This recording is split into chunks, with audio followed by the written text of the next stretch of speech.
I do just want to welcome everyone. I want to welcome our students who are attending. And in case you didn't hear me say it, we are recording all our sessions, and we give us about a week to edit, and we will be posting all of our sessions on our Careerspace YouTube channel.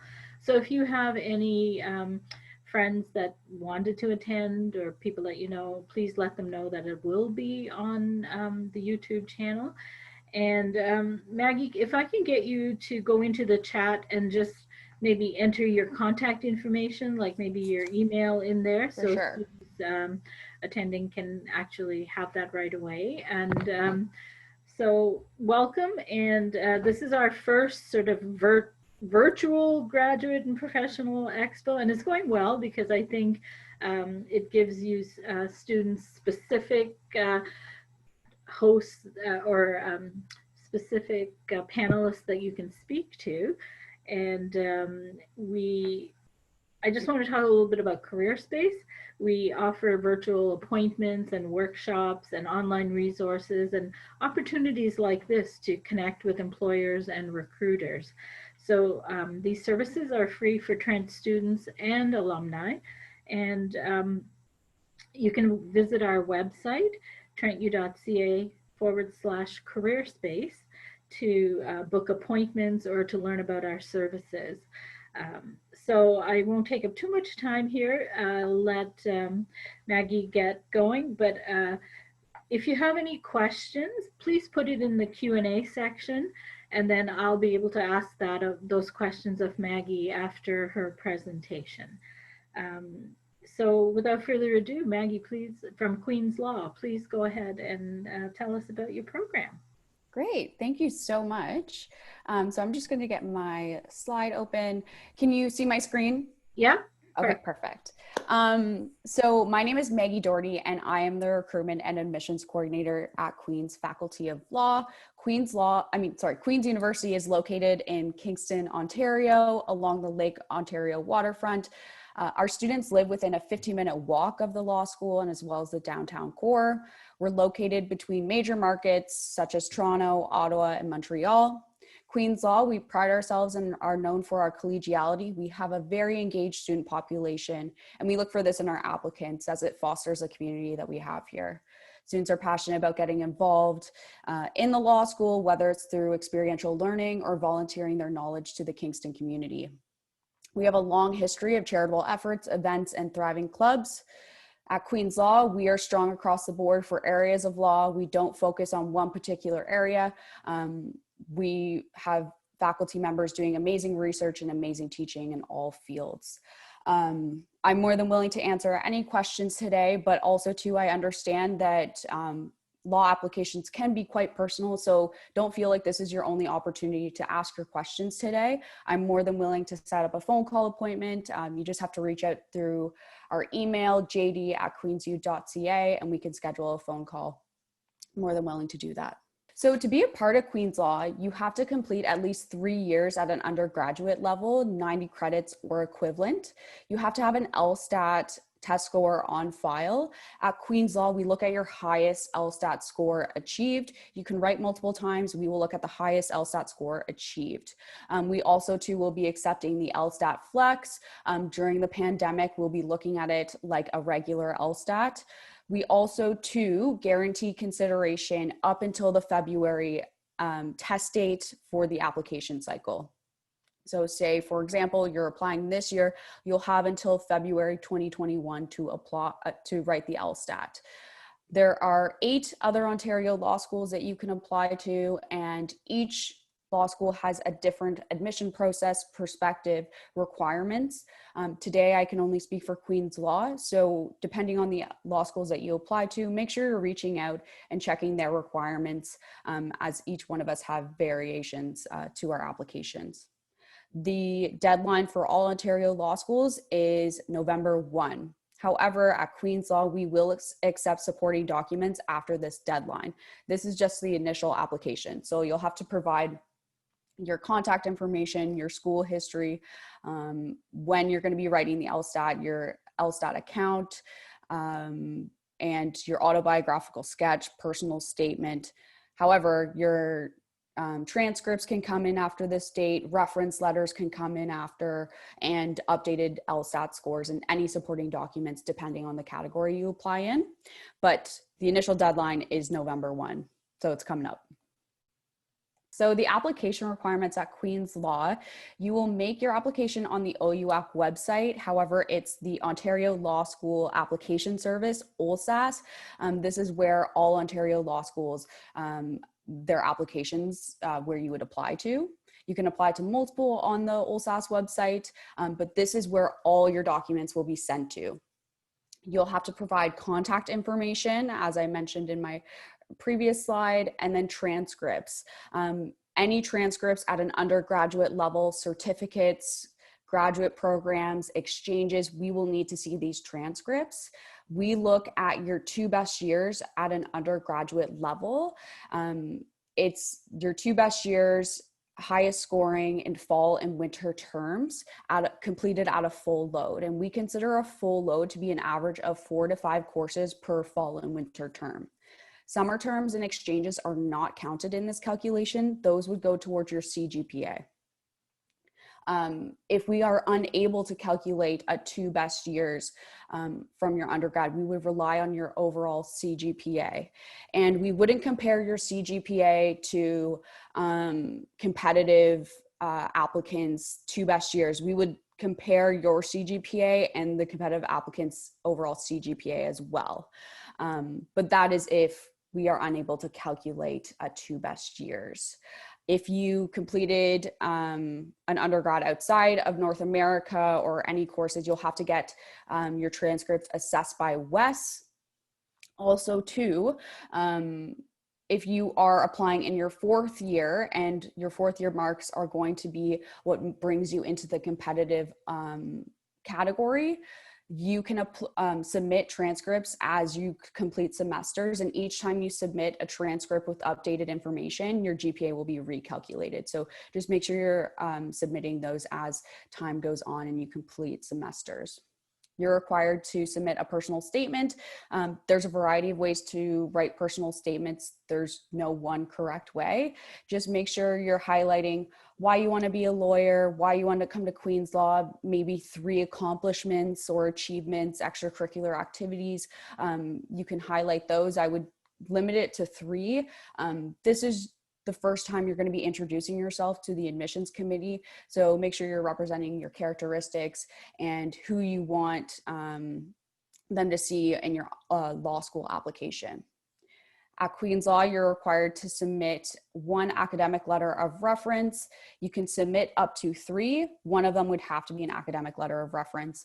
However, you don't have to use all 3. You can just submit the 1 that is up to your judgment.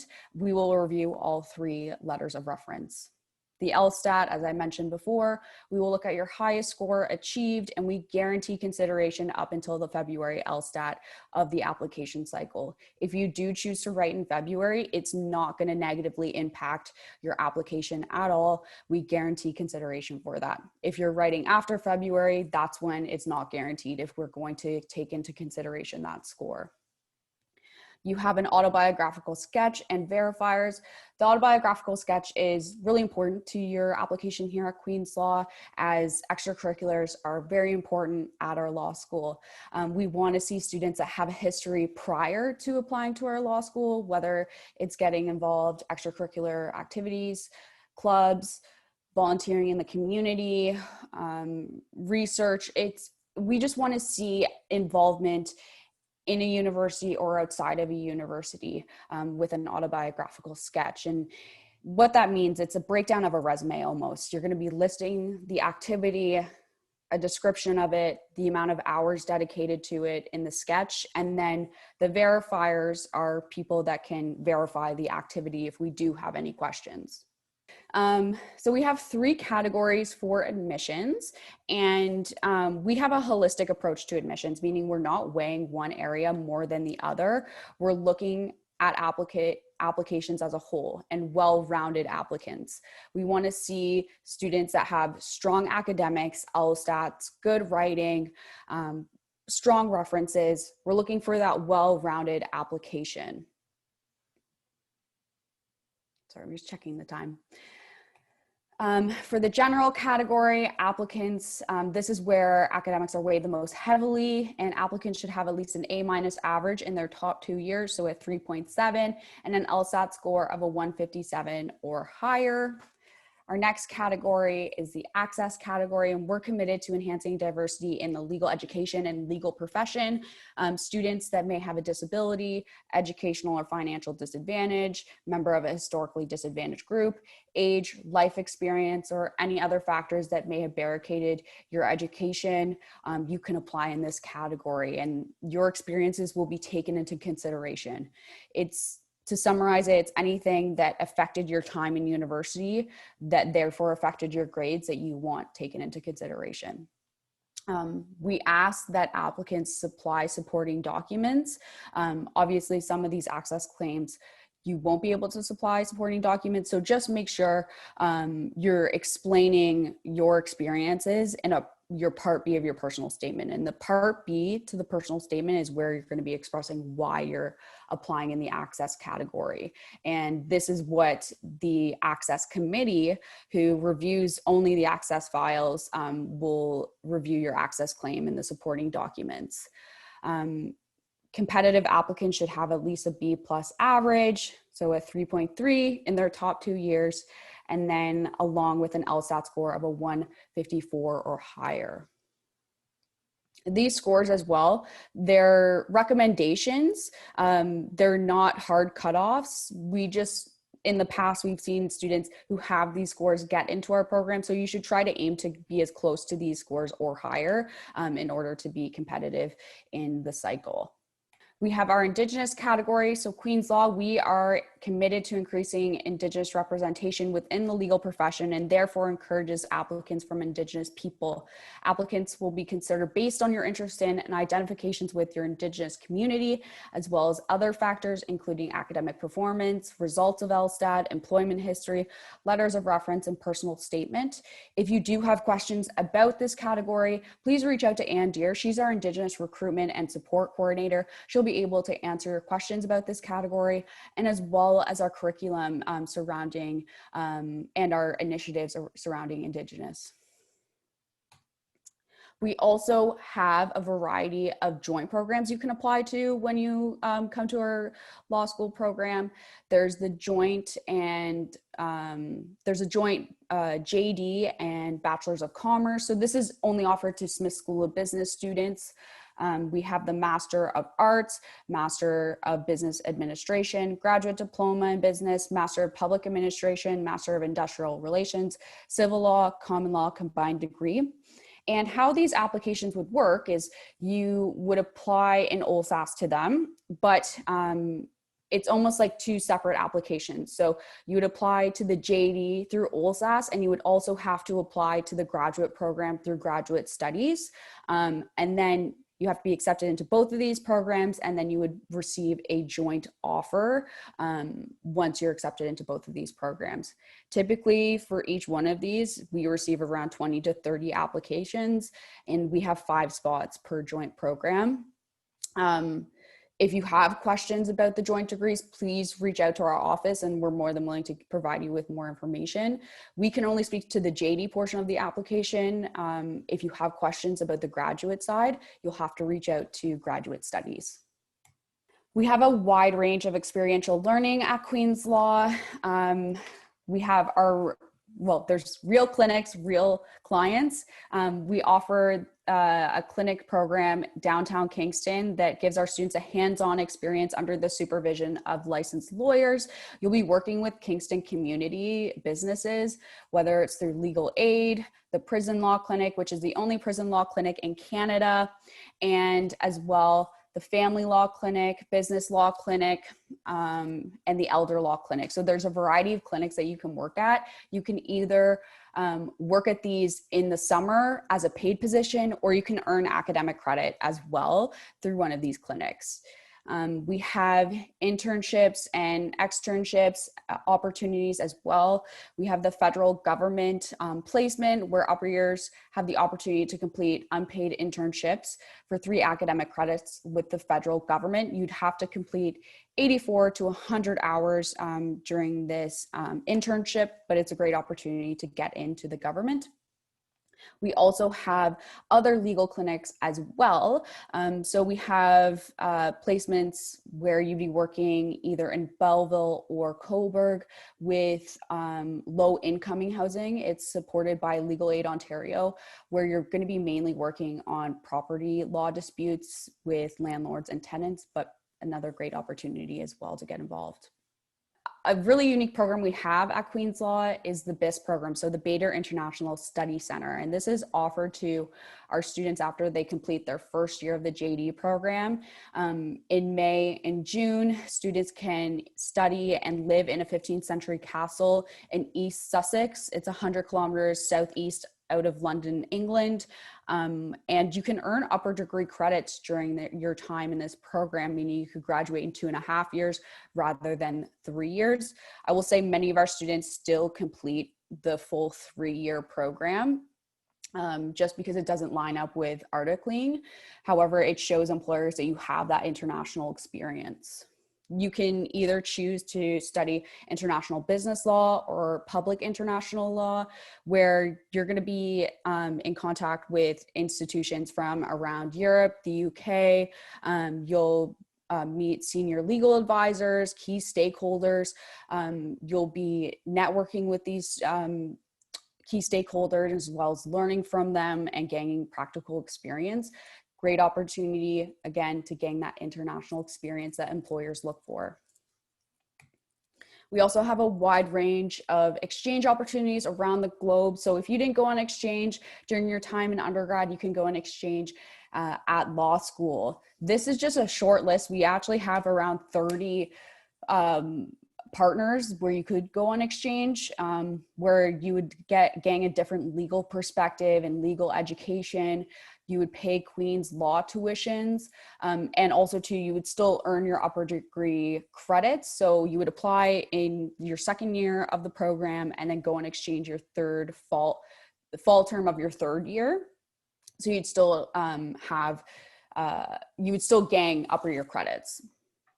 We also have internships domestically and around the globe. This is funded by Troy's and the Dean's Excellent Fund. Students can accept unpaid internships for nonprofit and public interest agencies. This is available on our website. You can find a full list. And I'll make sure to link our view book. Our view book goes into more detail about experiential learning opportunities and kind of what I've gone over today. But check out our website, check out the view book. It has a lot more detail. And our last slide is the Career Development Office. And the Career Development Office is so important during your time here at Queen's Law. They're the ones that are going to help you explore all the possibilities with your law degree, determine the right legal pathway for you. You'll be able to access the ever-changing job market and position yourself for success upon graduation. And they do this by offering one-on-one counseling. You can book appointments with them to discuss all the options for your law degree, where you see yourself ending up. They work very, very hard. Over the past 4 years, we've had over 94% of our students have successfully secured articling placements once they've graduated. And this is due to the help of the Career Development Office. They offer the career management plan that provides our students a step-by-step personalized guide on how to maintain their success and goals when they're in our program, and then also to once they leave our program as well. They offer a variety of workshops, resumes, cover letters, interview preparation. So they will have workshops each year, 1L, 2L, 3L, that are offered to our students. They have tools and resources. So they have the Queen's Law Career Services Manager.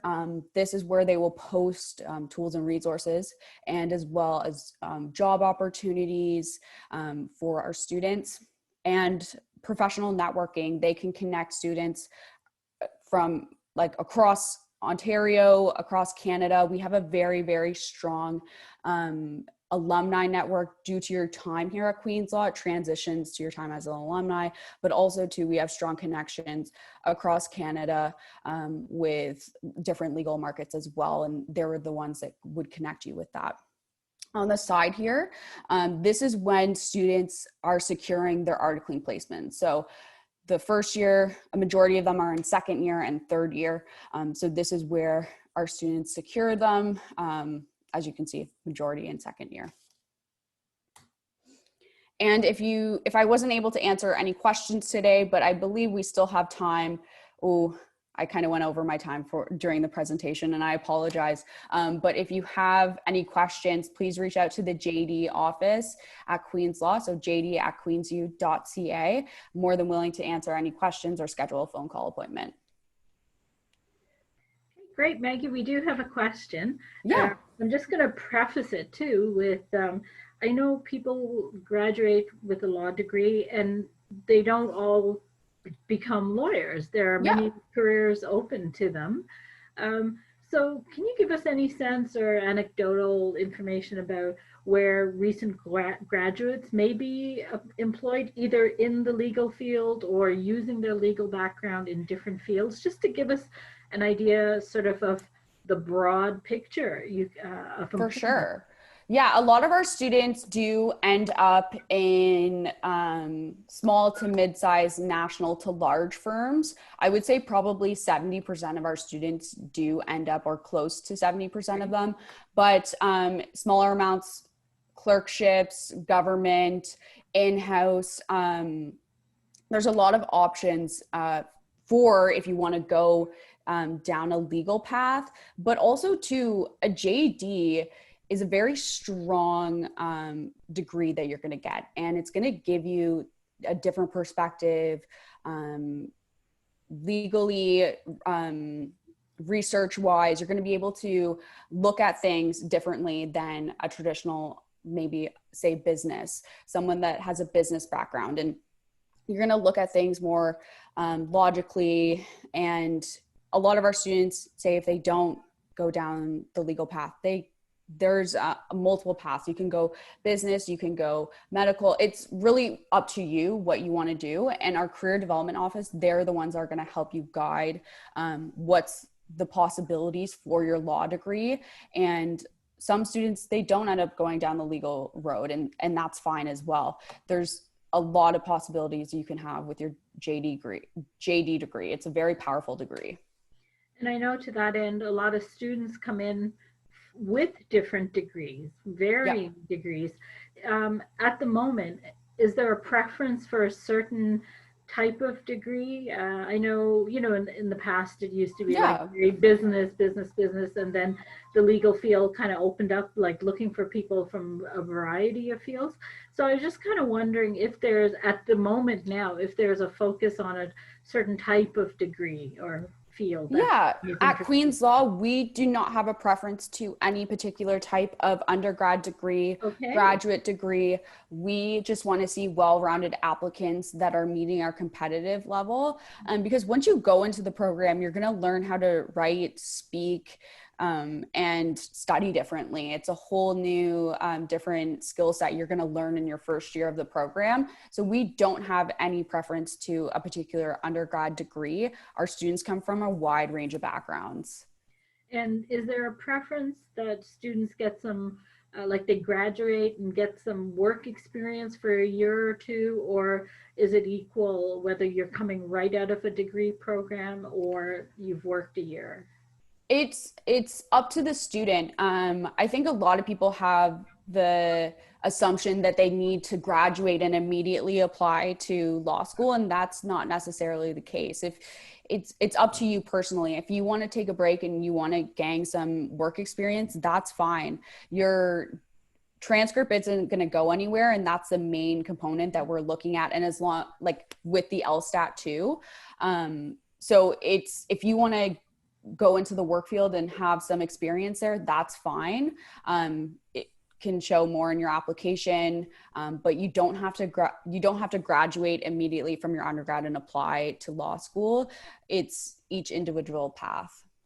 And remind me, did I see in your presentation that you can apply, like, do you have to graduate? Or I know back in years ago, you used to just be able to have a couple of years of university and then get into law school. You didn't have to have the completed degree. Is that Yeah, so we only require 3 years at an undergraduate level, 90 credits or equivalent. However, I would suggest still completing a degree, because you can get into law school, but future employers may want to see a degree on your resume. So it depends on if you just want to fast track it, but in the future, it may affect it. I know a lot of law firms, they still want to see a degree on a resume. That's really helpful advice, because Yeah. I know years ago it used to be like a two years of a degree program and you get into law school. Now I know you said 3 years, but that tip that you gave is like, yeah, it's one thing on paper, it's one thing what the reality is and the ramifications of. Exactly. And it may be saving you time, but in the future it could affect your overall resume and showing up to a workplace. They do want to see a full education. They want to see a degree of some sort. Maybe it's general honors degree, and a JD degree as well. Okay, well, all of those tips are going to be helpful. And before I let you go, I'm just letting the students know what might be helpful too is Careerspace is running a personal statement workshop with academic skills so that you can make that really good application to law school. The workshop is on Tuesday, November 10th from 1 to 2 p.m. We'll post the details and the registration on the student experience portal in the events calendar. But keep, anything you can do to help your application, I would recommend that you do that. So once again, just a reminder, everything's being recorded. It's going to end up on our Careerspace YouTube channel. So please refer back to that. You have Maggie's information. You have the information in the web on the webinar about the different places that you can contact. And I'm sure you're going to have more open houses and things like that where people can virtually attend to get even more information. So before I let you go, I just want to thank you, Maggie, and thank you, students, for attending. Bye. Thanks, everyone. Bye.